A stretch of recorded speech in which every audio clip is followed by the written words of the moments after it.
আজ তোমাদের সঙ্গে আলোচনা করব ভারতের উত্তরের নদী গঠিত সমভূমি অঞ্চল।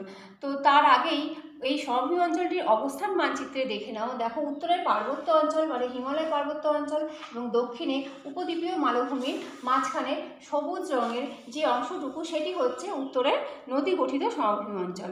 তো এই নদী গঠিত সমভূমি অঞ্চল সৃষ্টির কারণ বা কেন এই নদী গঠিত সমভূমি অঞ্চলটি সৃষ্টি হয়েছে ভূতত্ত্ব, তার আগে বলি এই বিস্তার এখানে পশ্চিম থেকে পূর্ব দিকে 2500 কিলোমিটার পর্যন্ত বিস্তৃত এবং উত্তর থেকে দক্ষিণে 240 থেকে 320 কিলোমিটার পর্যন্ত বিস্তৃত এই উত্তরের নদী গঠিত সমভূমি অঞ্চল।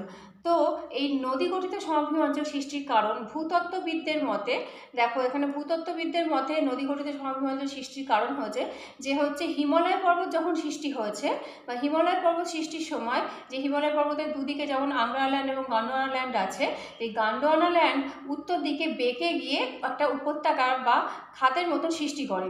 তার ফলে পরবর্তীকালে হিমবাহ এবং দক্ষিণের উপদ্বীপীয় মালভূমি থেকে বিভিন্ন নদী এবং তাদের উপনদী পলি সঞ্চিত করে এই সমভূমির নদী গঠিত সমভূমিটি সৃষ্টি হয়েছে বা সৃষ্টি করেছে। এই সমভূমির বিভিন্ন ভাগ আছে।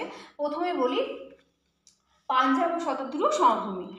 এই পাঞ্জাব পাঞ্জাব, হরিয়ানা ও রাজস্থানের কিছু অংশ জুড়ে এই পাঞ্জাব ও শতদ্রু সমভূমি অবস্থান করছে। তো এই পাঞ্জাব ও শতদ্রু সমভূমির প্রধান যে নদীগুলো আছে, যেমন সিন্ধুর 5 উপনদী ঝিলাম, বিতস্তা, চন্দ্রভাগা, ইরাবতী প্রভৃতি, এই নদীগুলি দ্বারা পলিসঞ্চিত হয়ে সমভূমিটি সৃষ্টি হয়েছে। এবং এই পাঞ্জাব সমভূমি উত্তর দিকের ক্ষয়প্রাপ্ত অংশটিকে বলা হয় খোস বা চোষ। এবার আসি দেখো উত্তরের গাঙ্গেয় সমভূমি। তো গাঙ্গেয় সমভূমির বিভিন্ন ভাগ আছে, যেমন দেখো ভাবর। গাঙ্গেয় হিমালয়ের পাদদেশের এই ঢেউ খেলানো তরঙ্গায়িত অঞ্চলটিকে বলা হয় ভাবর এবং এই সমভূমির মাঝে ছোট ছোট জলাভূমি বা হ্রদগুলিকে বলা হয় তাল। ভাবরের দক্ষিণ দিকে আছে তরাই।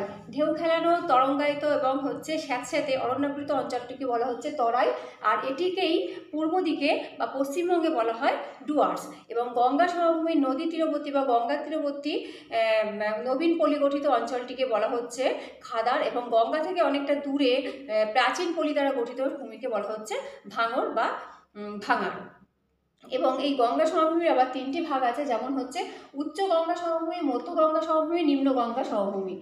উচ্চ গঙ্গা সমভূমি যমুনার গঙ্গার উপনদী যমুনা নদীর বাম তীর থেকে এলাহাবাদ পর্যন্ত উচ্চ গঙ্গা সমভূমি এবং এলাহাবাদ থেকে রাজমহল পর্যন্ত, বিহারের রাজমহল পাহাড় পর্যন্ত গঙ্গার মধ্য গঙ্গা সমভূমি এবং রাজমহল থেকে পুরো বঙ্গোপসাগর পর্যন্ত বা মোহনা পর্যন্ত নিম্ন গঙ্গা সমভূমি। এই সমভূমির বিভিন্ন ভাগ আছে, যেমন রাঢ় অঞ্চল, বরেন্দ্রভূমি, তাল, দিয়ারা প্রভৃতি বিভিন্ন ভাগ আছে।